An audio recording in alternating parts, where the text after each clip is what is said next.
A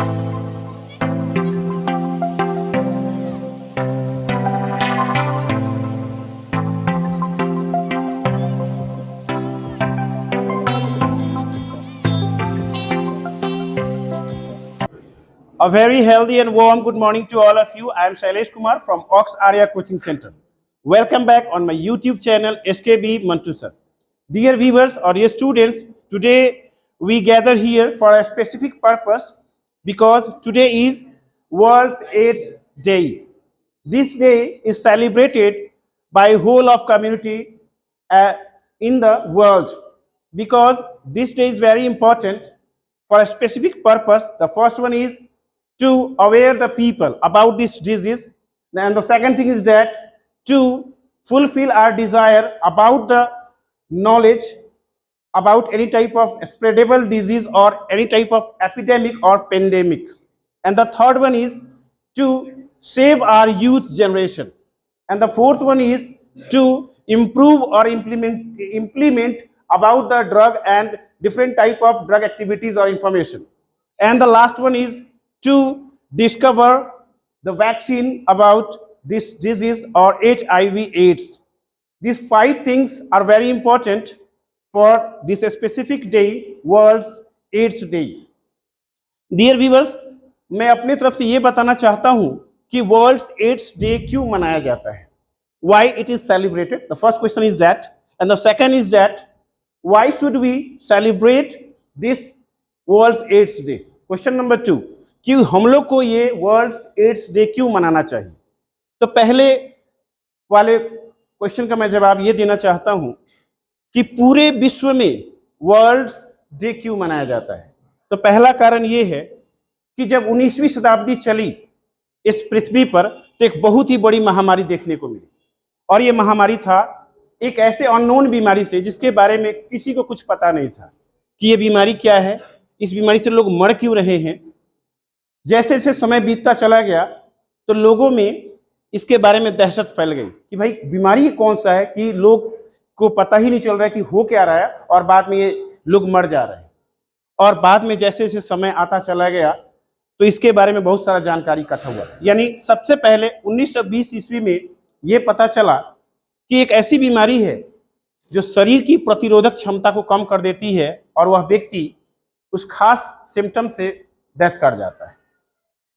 यानी 1959 के करीब में सबसे पहला व्यक्ति एड्स के मरीज को खोजा गया, और वो खोजा इसलिए गया कि ये बीमारी बहुत सारे लोगों में होती जा रही थी, और 1959 में जब तक ये व्यक्ति में यह खोज हो पाता कि इनके शरीर में एक विशेष प्रकार का वायरस एंटर कर चुका है जिससे इस व्यक्ति की हालत काफ़ी गंभीर होती जा रही है, तब तक काफ़ी देर हो चुका था. उस समय करीब करीब 25 लाख लोग ऑलरेडी पास अवे हो चुके थे, यानी डेथ कर चुके थे इस बीमारी की वजह से. तो ये बीमारी सबसे पहले कांगो शहर से आई, और वो पहले व्यक्ति थे जिसके बारे में सूचनाएं गुप्त रखी जाती है उनके आत्मसम्मान के लिए. तो पहले समय में जो बीमारी पता चली इसमें वो 1959-60 के करीब में हुई, और बाद में धीरे धीरे इस पर रिसर्च होता चला गया. तो बाद में पता चला कि एक ऐसा वायरस होता है जो मनुष्य के शरीर में जब एंटर कर जाता है तो उसका रोग प्रतिरोधक क्षमता, यानी हम लोग के शरीर में एक सैनिक तंत्र जिसे हम ये कह सकते हैं जो हमें बचाने के लिए रहता है, उस पर वो काफ़ी आक्रमण करता है वायरस, और धीरे धीरे हम लोग के शरीर का रोग प्रतिरोधक क्षमता खत्म हो जाता है और व्यक्ति काफ़ी गंभीर अवस्था में बीमार होकर मर जाता है. और इस शहर में ही बीमारी क्यों फैला, इसके पीछे भी कई सारे रीज़न है.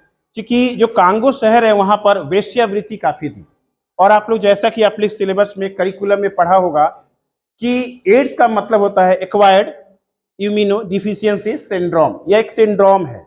और HIV एड्स जो होता है वो एक वायरस से होता है, और उस वायरस का नाम है HIV वायरस, यानी ह्यूमन डिफिशियंसी वायरस होता है. और इसी कारण ये रोग हम लोग के शरीर में आ जाता है और व्यक्ति बाद में धीरे धीरे डेथ के कगार पे चला जाता है. सबसे पहले मैं आपको ये बताना चाहता हूँ कि इस वायरस का प्रादुर्भाव कैसे हुआ. इस वायरस का प्रादुर्भाव साउथ अफ्रीका के कुछ बंदरों, चिंपैंजी वगैरह, गुरिल्ला वगैरह से हुआ है, और ये धीरे धीरे बाद में मनुष्य के शरीर में प्रवेश कर गया. पहले HIV को SIV के नाम से जाना जाता था, क्योंकि ये गोरिल्ला, चिंपैंजी इत्यादि में पाया जाता था। इसलिए इस बीमारी में जो HIV वायरस है उसका नाम था पहले SIV, लेकिन बाद में यह हो गया HIV। आई बात समझ में?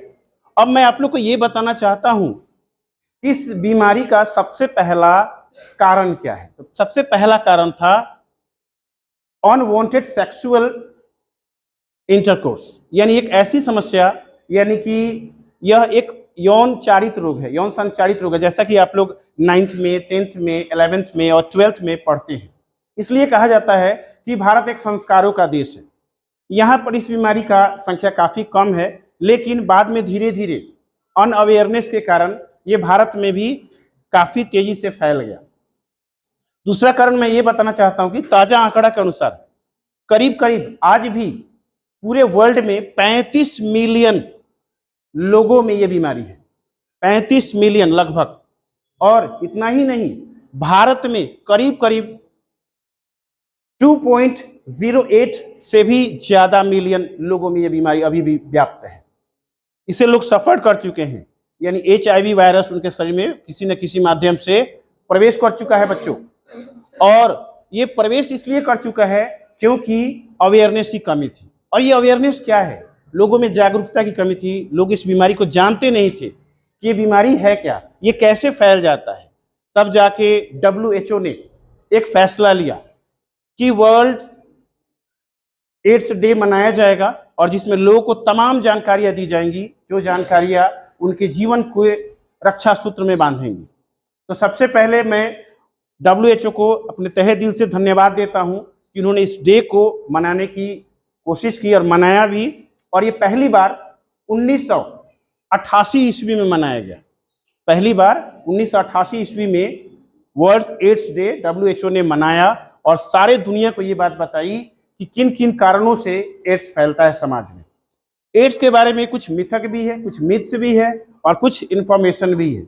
जैसे एड्स प्राथमिक रूप से यौन संचारित रोग है, यानी गलत तरीके से सेक्सुअल इंटरकोर्स करने के कारण भी, एक से अधिक लोगों के साथ सेक्सुअल इंटरकोर्स करने के कारण भी ये बीमारी काफ़ी फैलता है। उसके बाद में इसकी और सब कारण है, जैसे नशा लेना, यानी इंजेक्शन के द्वारा एक से अधिक लोगों का इंजेक्शन के थ्रू नशा लेना, यह भी एक मूल कारण होता है। उसके बाद और बहुत सारी कारण है, जैसे जो लोग पहले से HIV पीड़ित है उनके साथ अगर सेक्सुअल इंटरकोर्स होता है उसके कारण भी ये बीमारियां फैलती हैं। होने वाले गर्भस्थ शिशु को भी माँ के द्वारा ये बीमारी हो सकती है। अब रहा कि इस बीमारी का फैलने का और भी बहुत सारा कारण है। और ये क्यों फैला, इसका मूल कारण है अफ्रीका के वैसे निवासी जो वेश्यावृत्ति से यानी प्रोस्टिट्यूशन से जुड़े हुए थे। साथ में मैं आपको ये भी बताना चाहता हूँ कि जो लैंगिक संबंध है वो यूनाइट होनी चाहिए ताकि लोग समझ पाएँ, इस बीमारी से बचने का तरीका ढूंढ पाएँ। लेकिन जाने अनजाने में बहुत सारे लोगों को इस बीमारी ने इंट्रैप्ट कर लिया, अपने आप में समाहित कर लिया, इनगल्फ कर लिया। मैं आप लोग को एक चीज़ और बताना चाहता हूं बच्चों कि भारत या किसी भी देश का युवा जो होता है उसकी रीढ़ की हड्डी होती है। यदि युवा में इस टाइप की बीमारी लग जाए तो पूरा युवा ही जब बर्बाद हो जाएगा तो उस देश का फ्यूचर क्या होगा? क्या उस देश का फ्यूचर ब्राइट हो पाएगा? बिल्कुल नहीं हो पाएगा। इसलिए युवाओं को इस बारे में बताना, समझाना बहुत ही आवश्यक है। अगर ये बताना आवश्यक नहीं होता तो आप खुद समझदार हैं, समझ पाते हैं कि यदि आवश्यक नहीं होता तो 9th के करिकुलम में, 10th के करिकुलम में, 11th के करिकुलम में, 12th के करिकुलम में इसे नहीं बताया जाता। और बच्चों में सेक्स एजुकेशन की भी आवश्यकता है। सेक्स क्या है, इसकी एजुकेशन की प्राइमरी क्या है, ये सब चीज़ जानकारी होनी चाहिए ताकि लोग इसे एक जीवन का पार्ट समझें, इसको सही तरीके से वर्क में लाएं, एप्लीकेशन करें और इस भयानक बीमारी से बचें। अकॉर्डिंग टू WHO, यानी WHO के अनुसार यदि तमाम जानकारी लोग लेते हैं तो इससे इसकी फीसदी होती है, बढ़ने की जो फीसदी होती है काफ़ी कम होती है। जैसे नेशनल एड कंट्रोल ऑर्गेनाइजेशन है, उसका काम है लोगों में इस प्रकार की तमाम जानकारियों को देना और साथ में जानकारियों को देने के पश्चात लोगों को इस बीमारी से अवेयर करना, रूबरू कराना, ताकि लोग इस बीमारी से डरें और लोग इससे बच भी सकें। फिलहाल में मैंने आपको ये सारी बातें बताई कि कैसे हो रहा है ये सारी बीमारियां। अब मैं बताना चाहूँगा कि ये बीमारी असर कहाँ करता है, क्या करता है।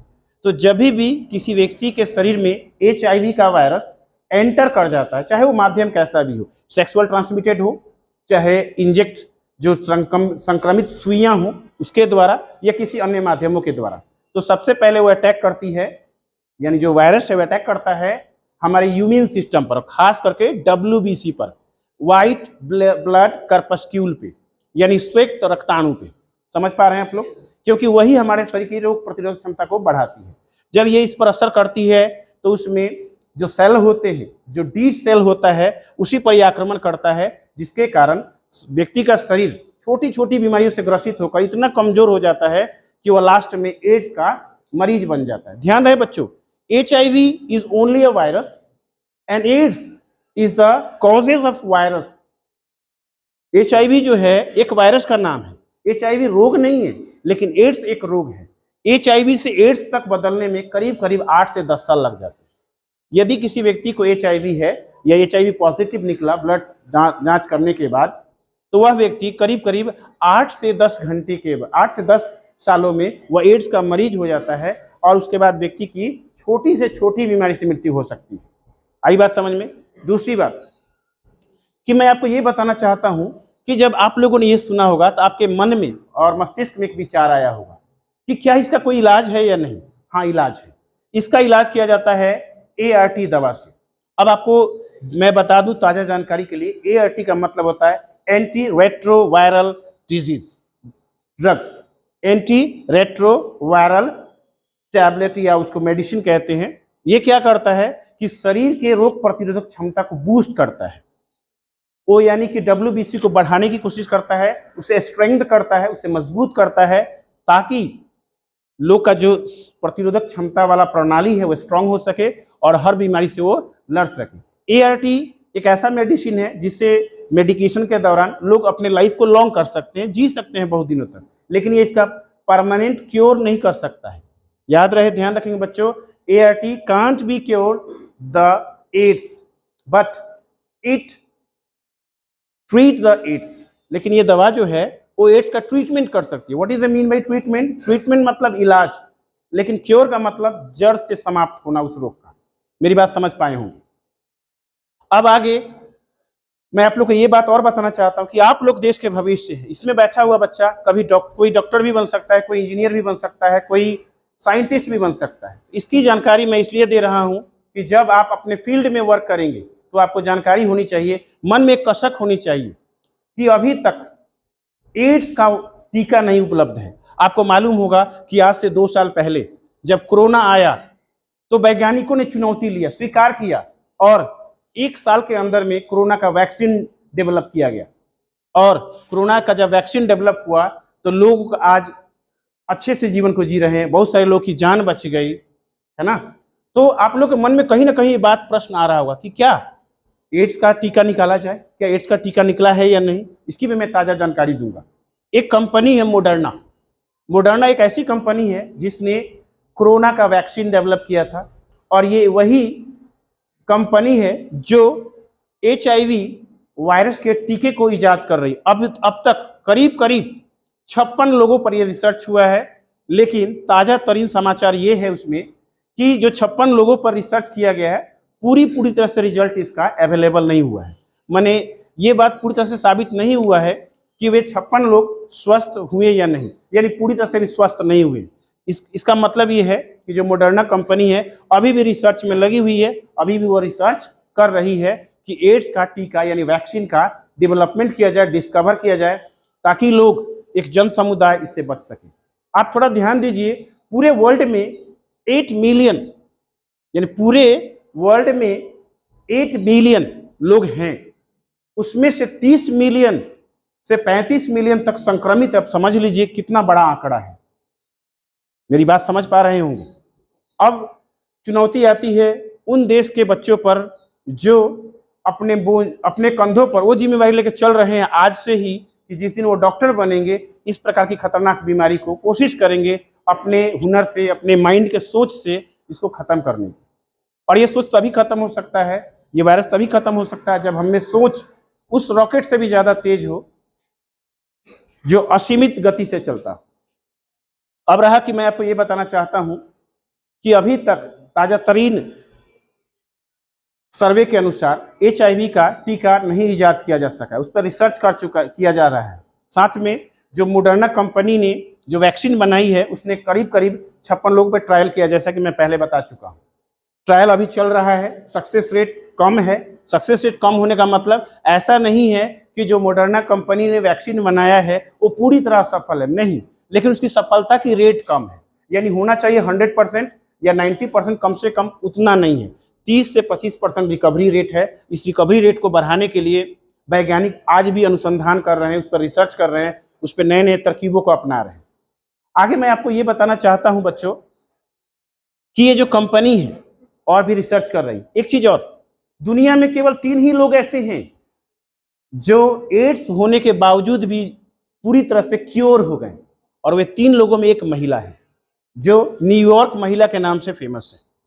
ये ताजा तरीन जानकारी मैं आपको दे रहा हूं कि केवल इस वर्ल्ड में एक ही महिला है जो काफी अधेड़ उम्र की है, लगभग 50 से ऊपर की हैं, वो मतलब एड्स से बच चुकी हैं। उनका ट्रीटमेंट हुआ तो बच गया। अब आपके मन में फिर से एक क्वेश्चन कि सर आपने पहले ही बताया था कि जब HIV व्यक्ति को हो जाए तो 8 से 10 साल के बाद जब एड्स में तब्दील हो जाता है तो व्यक्ति की मृत्यु होना निश्चित है। तो फिर ये 3 आदमी बचे कैसे?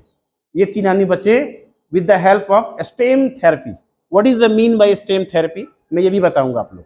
स्टेम थेरेपी का मतलब होता है बच्चों एक ऐसा तरीका, एक ऐसा चिकित्सा का पद्धति जिससे सेलों को ट्रांसफर किया जाता है एक सेल से दूसरे सेल में। अब मैं आप लोग एक और चीज बताने जा रहा हूं बच्चों, यानी इंडिया और बाहर के देश के लोगों में एक बहुत बड़ा अंतर है। यानी जो USA के लोग होते हैं वो सफेद होते हैं। सफेद का मतलब उन्हें गोरा कहा जाता है। उनके शरीर में एक ऐसा स्टेम सेल होता है जो एड्स के वायरस से ज्यादा लड़ सकता है, यानी HIV से ज्यादा लड़ सकता है। तो उनके स्टेम सेल को ट्रांसफर करके एड्स के 3 मरीजों को बचाया गया है। और सबसे खुशी की बात है कि एड्स के उन मरीजों में महिलाओं का जो सिम्टम होता है थोड़ा अलग होता है पुरुषों के रेस्पेक्ट में, और पुरुषों का जो ये होता है सिम्टम जो होता है थोड़ा उससे अलग होता है। फिर भी इसके बावजूद भी उन महिला को बचाने में डॉक्टर लोग और साइंटिस्ट लोग मतलब सक्सेस हुए, और ये बहुत खुशी की बात है कि स्टेम सेल कारगर हुआ। फिर आपके मन में एक सवाल और कौन सा होगा प्यारे बच्चों कि स्टेम सेल पद्धति किन पर अपनाई जाएगी? क्या स्टेम सेल इतना आसान है ट्रांसफर करना? नहीं प्यारे बच्चों, स्टेम सेल को ट्रांसफर करने क्रम में कई बार लोगों की मृत्यु भी हो जाती है। तो फिर स्टेम सेल का कॉन्सेप्ट और ये परिवर्तन क्यों किया गया था? कारण था एक, इन तीनों लोगों को कैंसर था। तीनों लोगों को क्या था? कैंसर। यानी जिस व्यक्ति को कैंसर है उसको कहीं ना कहीं मन में विश्वास रहता है कि हम आज नहीं तो कल तो डेथ कर जाएंगे।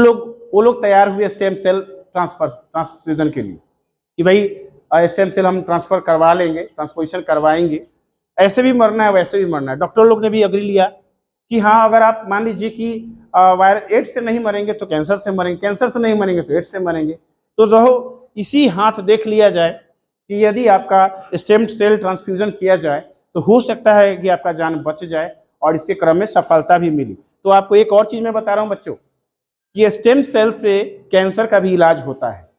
यानी स्टेम सेल ट्रांसफ्यूजन करके कैंसर के रोगी को भी बताया जाता है, और खास करके उस रोगी को जो ल्यूकीमिया से पीड़ित हो। अब आप कहेंगे sir what is leukaemia? Leukaemia का मतलब होता है रक्त कैंसर। आप लोगों ने अपने बायोलॉजी की किताब में पढ़ा भी होगा कि ल्यूकेमिया का मतलब होता है रक्त कैंसर, यानी जिसके रक्त में कैंसर के प्रकोप हो जाता है उसे हम ल्यूकेमिया नामक बीमारी से जानते हैं। तो ओवरऑल हम ये कह सकते हैं कि एड्स डे मनाने का सिर्फ एक पर्पस है, अपने यूथ को बचाने के लिए, अपने देश के लोगों को बचाने के लिए, अवेयर करने के लिए, उन्हें तमाम जानकारी देने के लिए, ताकि उस अवेयरनेस को अडॉप्ट कर सकें। और जब ये अवेयरनेस को अपना लेते हैं तो उनमें एक नई संजीदगी आ जाती है कि नहीं, मुझे जीवन में वो गलतियां नहीं करना है जिससे मैं भयानक से भयानक बीमारी से ग्रसित हो जाऊं। मैं इसमें कुछ आपको सिम्टम्स बताऊंगा। यदि किसी व्यक्ति को HIV शरीर में एंटर हो जाता है तो उसमें कुछ लक्षण अपीयर होते हैं जो परमानेंट या अस्थायी तौर पे नहीं है, परंतु ये हो जाते हैं। जैसे बुखार के समय पसीना आना, सिर में दर्द रहना, चक्कर आना, शरीर के वजन का लगातार कमी होना, कोई काम करने पर थकावट होना यानी टायर्डनेस होना, ये सारी समस्याएं आएंगी। सर्दी जुकाम होना, फ्लू होना, ये सब प्रारंभिक उसके लक्षण है। लेकिन जरूरी नहीं कि ये लक्षण HIV वाले के ही हो। इसीलिए हमेशा डॉक्टर जब भी कोई व्यक्ति गंभीर बुखार जनित बीमारी से पीड़ित होता है तो डॉक्टर लोग HIV एलिसा 1 एलिसा 2 का टेस्ट कराते हैं। ठीक है बच्चों, आगे मैं आपको और जानकारी दे रहा हूं, और वो जानकारी ये है कि जब इन सारी बीमारियों के बारे में डिस्कवर किया गया, बताया गया, तो एक चीज और उभर कर आई कि ये सारे लक्षण यदि दिखाई दे तो उन्हें सबसे पहले क्या कराना चाहिए? Blood test. ब्लड टेस्ट में HIV एलिसा 1 एलिसा 2, ताकि पता चल सके कि वास्तव में ये जो बीमारी है वो है या नहीं। साथ में एक बात और ध्यान देंगे, इसका अवेयरनेस क्यों आवश्यक है? इसका अवेयरनेस इसलिए आवश्यक है कि जाने अनजाने में जब कोई व्यक्ति इस बीमारी से संक्रमित हो जाए तो केवल अपने को ही नहीं मारेगा बल्कि 2-4 जान और ले सकता है। जैसे यदि पुरुष इन्फेक्टेड है और वह शादीशुदा है तो अपनी पत्नी का भी जान ले सकता है, इस बीमारी का संक्रमित कर सकता है। यदि महिला प्रेग्नेंट है तो उसके बच्चे को भी ये बीमारी होने की खतरा है। और देखिए 1 से 3 जाने जा रही हैं। बात समझ में आ रहा है? ये इतना संक्रामक है। साथ में एक बात और कि एड्स के रोगी के साथ खराब व्यवहार नहीं करना चाहिए। ऐसा नहीं सोचना चाहिए कि उसके साथ खाना खाने से, उसको खाना देने से, उसके साथ उठने बैठने से ये बीमारी फैलती है। ये बिल्कुल मिथ है, इससे कोई बीमारी नहीं फैलती है। साथ में उसको गले लगाने से, उसके साथ हाथ मिलाने से, उसको किस करने से या उसके साथ चुम्बन करने से ये बीमारी नहीं फैलती है। इस बात को ध्यान में रखा जाए। जैसे मान लीजिए कोई छोटा बच्चा है और उसकी माँ गर्भ के समय में ही मतलब HIV से पीड़ित थी, तो जो छोटा बच्चा होगा क्या उसे कोई खिलाएगा? नहीं। क्यों नहीं? बिल्कुल खिला सकता है। क्या उसे उस छोटे से प्यारे बच्चे को कोई किस नहीं करेगा? कर सकता है। इससे बीमारी नहीं फैलती है। साथ में एक और भ्रांति कि बच्चों ने कई बार ऑफलाइन क्लासेस में ये पूछा है कि यदि किसी व्यक्ति को HIV से वो पीड़ित है, यदि या उसे एड्स है, तो यदि उसे मच्छर काट ले तो क्या वह मच्छर किसी और को जाकर काटेगा तो क्या ये एड्स उसे होगा? जी नहीं, बिल्कुल नहीं होगा। अब ये क्यों नहीं होगा? उसके पीछे कारण, जितने भी छोटे छोटे इंसेक्ट्स होते हैं जो व्यक्ति का या किसी अन्य जीव का रक्त चूसते हैं, यानी रक्त चूसक प्रवृत्ति के होते हैं, उनके काटने से, रक्त को चूसने से ऐसा कुछ नहीं होता है। ये बीमारी बिल्कुल नहीं फैलती। अब इसका कारण क्या है? जब तक वो चूस के एक शरीर से दूसरे शरीर तक उड़ेगा तब तक वह वायरस एंड हो चुका होगा। क्लियर है बच्चों? एक बात और कि मैं आपको एक चीज और बताना चाहूंगा कि ये जो एड्स का वायरस, HIV वायरस है, जब शरीर के अंदर एंटर करता है तो इसमें क्या होता है? ये हम लोग के DNA के साथ अपना RNA रेप्लिकेट करता है। इतना ज्यादा अपना कॉपी बनाएगा कि जिससे वो बीमारी बहुत खतरनाक स्थिति में हम लोग के शरीर में फैलती चली जाएगी और एक दिन ऐसा समय आएगा कि व्यक्ति अपना जीवन से हाथ धो बैठेगा। एक चीज और, यदि ये वायरस बन रहा है तो किस पद्धति पर बनेगा? मैं थोड़ा आपको आइडिया देता हूं। जब भी ये बनेगा तो मैसेंजर RNA सिस्टम पर ये काम करेगा। पूछिए क्यों? What is the mean by messenger RNA? Messenger का काम क्या है? मैसेज करना। यानी जब हम लोग को टीका ये मिलेगा, यानी जब ये टीका डेवलप हो जाएगा, पूरी तरह से ग्लोबलाइज हो जाएगा, पूरे वर्ल्ड में ये दिखाया जाएगा कि हाँ, हम लोगों ने टीका को इन्वेंट कर दिया है, डिस्कवरी कर दिया है इसका, यानी अब ये एड्स HIV का जो टीका है सबको मिलेगा, जो लोग पीड़ित हैं, या इसे बचाने के लिए, तो इसमें मैसेंजर RNA पर काम करेगा। ये मैसेंजर RNA क्या होता है बच्चों? इसको समझेंगे। पहले इसको समझने के लिए सबसे पहले समझिए कि आपके शरीर में, जैसे आप जितने भी बच्चे हैं, आप लोग अभी यहाँ पर अपने हैं, अगर मैं आप सबको बोल दूं कि बाहरी कोई भी व्यक्ति आया आप पर आक्रमण करे तो उस पर आक्रमण कर दीजिएगा, तो ये तो आप टूट पड़ेंगे उस पर और आक्रमण कर देंगे। लेकिन यदि मैं और आपको डेवलप कर दूं और आपको बोलूं कि जो भी आपको दिखाई दे रोग या कोई भी व्यक्ति ऐसा जो आप पर आक्रमण करे, उसे आक्रमण कर दीजिएगा, तो निश्चित है कि आपको कोई हरा नहीं सकता। उसी प्रकार से जब ये वैक्सीन तैयार होगा तो मैसेंजर RNA से तैयार होगा। जब वो वैक्सीन शरीर में पुशअप किया जाएगा, एंटर करा दिया जाएगा, तो ब्लड में बहुत सारे मैसेंजर RNA तैयार हो जाएंगे और वो RNA हमारे शरीर के WBC को इतना हेल्दी कर देंगे कि हम लोग को वो रोग नहीं होगा। तो प्यारे बच्चों, ये जिम्मेवारी आपके कंधों पर भी है कि जो नई नई बीमारियां पेंडेमिक के रूप में और एपिडेमिक के रूप में फैल रही हैं, उसके बारे में आप कंसीडर करें। आपके मन में क्वेश्चन उठना चाहिए कि हम साइंस के स्टूडेंट हैं तो कुछ नया करेंगे, आपको जब मौका मिले तब। और यही सोच रखा जाएगा तो ही हमारा देश बचेगा, पूरा वर्ल्ड बचेगा। क्योंकि साइंस और प्रौद्योगिकी यानी साइंस एंड टेक्नोलॉजी ये कहती है कि जो मुझसे कुछ सीखना है सीख लो और इस पूरे वर्ल्ड की रक्षा करो। वर्ल्ड की रक्षा के लिए आज सबसे बड़ा वेपन है वो है साइंस और technology. Science and technology is the biggest weapon to save our whole world. याद रखेंगे बच्चों, ये एक ऐसा वेपन, एक ऐसा हथियार है जो पूरे विश्व को तबाह होने से बचा सकता है। अब आप ये भी कहेंगे कि सर कई सारी चीजें ऐसी इजाद हो गई हैं जिसने दुनिया को तबाह कर दी है, लेकिन नहीं बच्चों, दुनिया को तबाह करने के लिए तो उसे नहीं बनाया गया था। This is not motto to destroy whole world with this weapon or this type of technological things, but someone getting his own out of ordered mind and they use different type of misuses for this type of science and technology. After that we get or we suffer from this different type of disasters. बाद में कुछ ऐसे लोग, मन के पीड़ित लोग मिल जाते हैं जिन्होंने इन चीजों को गलत तरीके से यूज किया और पूरे देश को तबाह करने की कोशिश की, such as atom bomb. No one can see or no one can thought about the atom bomb, what is the resultant value or result after the bombardment, but someone couldn't understand what is the real effect of this atom bomb, and after that different type of disasters comes out in the world. Getting my point? ये सारी चीजें ऐसी होती हैं जिसको सही तरीके से यूज करना सबको नहीं आता है। तो प्यारे बच्चों, वर्ल्ड एड्स डे जो हम लोग सेलिब्रेट कर रहे हैं उसका पर्पस आप समझ गए होंगे। सभी लोग यूथ हैं और यूथ को जो बचा लिया वो समझिए दुनिया जीत लेगा। ये बात आप मानते हैं? अगर हम लोग चाइना से मुकाबला करने की उम्मीद रखते हैं तो अपने यूथ के बल पर। Getting my point? क्योंकि चाइना में इस वक्त जो ट्रेजेडी चल रही है, चाइना के अधिकांश लोग ओल्ड हो रहे हैं और हमारे इंडिया के लोग अधिकांश लोग यंग हो रहे हैं। तो यंग और ओल्ड में कौन जीतेगा? यंग जीतेगा, डेफिनेटली है। तो यंग को बचाना सबसे जरूरी है, इसलिए ये मैंने प्रोग्राम रखा था और मुझे आशा है कि मेरा ये स्पीच जो मैंने आप लोगों के बीच रखा और आप लोगों ने इसे ध्यानपूर्वक समझा, इसे अपने जीवन में अवश्य उतारेंगे और लाइफ में जरूर कुछ बनने की सोचेंगे। Thank you for all of you, thank you. Dear students, आपके बीच एक 12th की छात्रा हैं जो इस एड्स डे पर यानी वर्ल्ड एड्स डे पर कुछ अपने बातों को रखना चाहती हैं। आप इन्हें ध्यानपूर्वक सुने। Best wishes for all of you, thank you.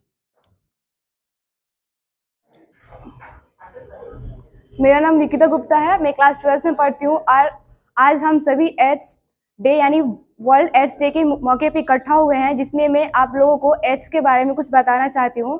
सबसे पहले एड्स का मतलब होता है एक्वायर्ड इम्यूनो डेफिशिएंसी सिंड्रोम, और ये HIV वायरस के कारण होता है। यानी HIV को फुल फॉर्म होता है HIV का फुल फॉर्म होता है ह्यूमन इम्यूनो डिफिशिएंसी वायरस।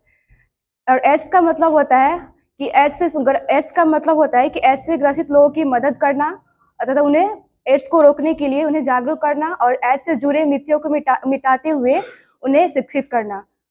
सबसे पहले एड्स की शुरुआत कांगो से हुई थी। उससे पहले एड्स मतलब पहले जानवरों में पाया जाता था, यानी चिंपैंजी, कुत्तों इत्यादि में पाया जाता था और उन्हें उस वायरस को पहले HIV के नाम से जाना जाता था। बाद में ये कांगो के एक व्यक्ति में ये वायरस पाया गया। मतलब उस समय ये पता नहीं था कि ये HIV वायरस है। उसके पहले मतलब पता चलने से पहले ही बहुत सारे लोग तब ब्लड के कंटेक्ट से HIV से ग्रसित हुए और बहुत सारे लोगों की जानें चली गई।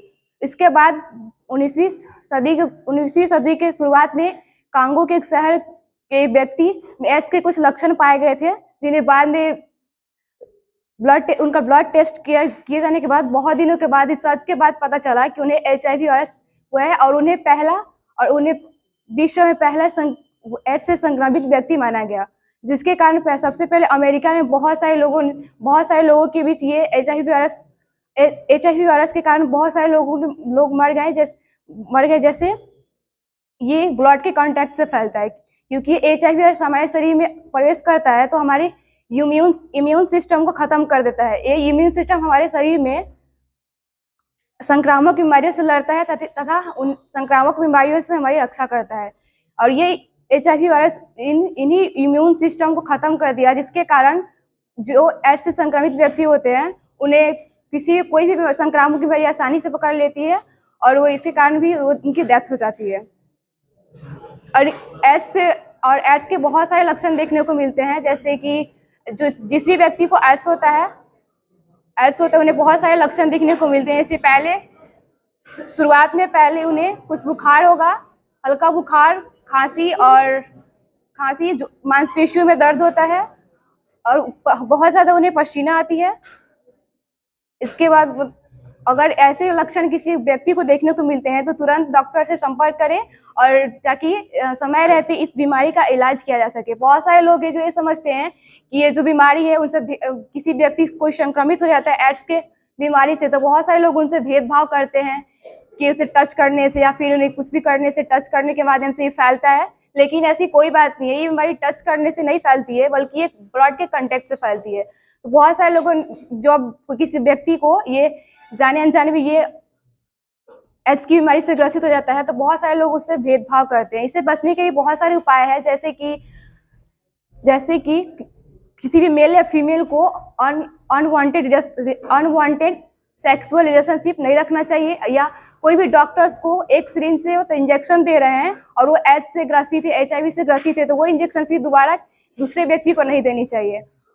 और भी बहुत सारे कारण है, जैसे कोई भी फीमेल है या कोई मेल है, वो एड्स से ग्रसित है और वो सेक्सुअल इंटरकोर्स कर रहा होता है, तो वो HIV वायरस उनके वाइफ में भी प्रवेश कर जाता है, और वो फीमेल जब प्रेग्नेंट होती है तो बाद में जो बच्चे होते हैं उनमें भी वो HIV वायरस प्रवेश कर जाता है, जिसके कारण एक आदमी के कारण 3 जाने जाती है। इसलिए और एड्स से संक्रमित व्यक्ति को जो भेदभाव होता है, लोग बहुत सारे भेदभाव करते हैं, उनके मन में बहुत सारी ख्याल आती है जो एड्स से ग्रसित होते हैं। उन्हें ऐसा मतलब क्या वो सोचते हैं उस समय जब कोई वो एड्स से ग्रसित होते हैं और उन्हें कोई भेदभाव करता है, मतलब अच्छी नजरों से नहीं देखता है, उस समय उनके जो मन में क्या थिंकिंग होती है, उन्हें मैं एक कविता के माध्यम से बताना चाहूंगी।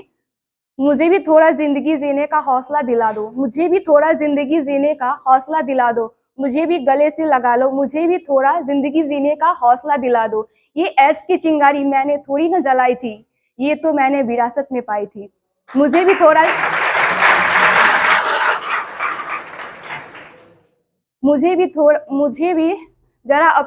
भी अपने साथ जुड़े बचपन के वो एहसास करा दो, मुझे भी अपने साथ जुड़े वो बचपन के वो एहसास दिला दो, मुझे भी अपने दोस्तों के महफिल में शामिल कर लो। ये एड्स की चिंगारी मैंने थोड़ी न जलाई थी, ये तो मैंने विरासत में पाई थी।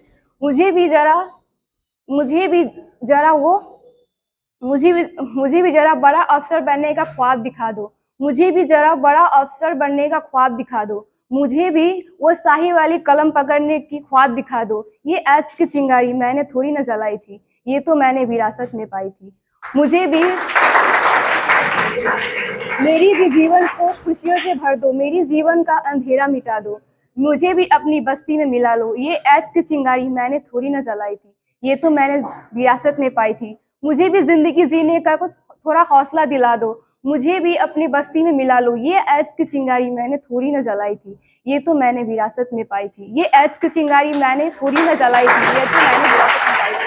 That's all, thank you. प्यारे बच्चे लोग, आप देख पा रहे होंगे जैसा कि इन बच्चों ने वर्ल्ड एड्स डे पर कुछ क्रिएटिविटी दिखाई है, और ये बनाया है आर्ट निकिता ने बनाया है, जो क्लास 12 की छात्रा हैं, और आप देख पा रहे हैं कितना खूबसूरत है। जैसे इसे आप जूम करके दिखा सकते हैं कैमरामैन। और समाज को इसे एक मैसेज जाना चाहिए कि बच्चों में बहुत खूबियां हैं, बस उसे निखारने की आवश्यकता है। एक अगला दिखाइएगा, चलिए उसको रखिए। ये देख पा रहे होंगे, ये भी वर्ल्ड एड्स डे पर निकिता बनाया है, निकिता जी ने, और ये क्लास 12 की छात्रा हैं। ये आप देख पा रहे हैं, ये सारे बच्चे यहाँ पे हैं। आइए अगला, ये आप देख पा रहे हैं, इसको बनाया है निशु कुमारी ने बनाया है। देखिए इन बच्चों का मैसेज समाज के प्रति कितना है। इन्होंने एक समाज को मैसेज दिया है अपने कलाकारी के थ्रू, एक बैनर के थ्रू, कि एड्स के प्रति कैसा व्यवहार रखना चाहिए। अगला दिखाया जाए।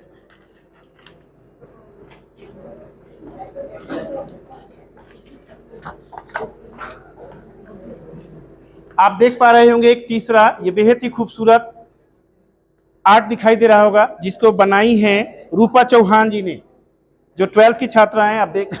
आप देख पा रहे होंगे। ये बच्चे समाज को एक मैसेज दे रहे हैं इस वायरस से बचने के लिए। और भी एक है, और भी है ना,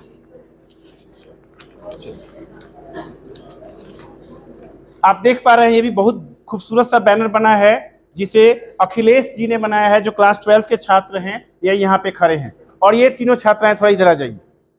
आइए, आप लोगों ने जो ये बनाया है आर्ट, इसके संदर्भ में आप क्या कहना चाहते हैं? क्यों बनाया आपने, क्या सोचकर बनाया, समाज को क्या मैसेज देना चाहते हैं? My name is रूपा कुमारी। हाँ, समाज को क्या मैसेज देना चाहते हैं इन बैनर के थ्रू? मेरा ये शौक बचपन से ही था कि मैं आर्ट करूं, और ये आज मैं बनाई हूँ क्योंकि ये मैं सोचना चाहती थी कि मैं कुछ अलग करूं, अलग करता है सब किसी से। ठीक है, थैंक यू। नेक्स्ट, आपने इस बैनर को क्यों बनाया, बताइए। मैंने इस बैनर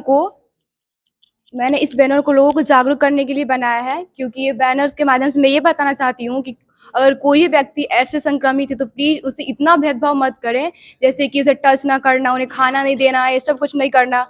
मतलब ये भेदभाव ऐसे टच से नहीं फैलता है ये संक्रमण, बल्कि ये ब्लड के कांटेक्ट से फैलता है। निशु जी, आपने ये जो बैनर बनाया है क्यों बनाया है, इसके बारे में बताइए। मेरा नाम निशु कुमारी है, मैं क्लास 12 की एक छात्रा हूँ। इस बैनर को बनाने का बहुत ही बड़ा ये कारण है, जिससे यह है कि इस बहुत खतरनाक बीमारी से लोग जागरूक हो सके तथा इस अनैतिक संबंध से बचे। इसे भेदभाव ऐसे पीड़ित व्यक्तियों से न किया जाए। धन्यवाद। Thank you. तो आपने देखा इन बच्चों ने अपने अपने कॉन्सेप्ट बनाए। ठीक है, जाइए आप लोग, स्टॉप कीजिए। एक बात और, हाला नहीं करेंगे। आओ सब एड्स का उन्मूलन करें।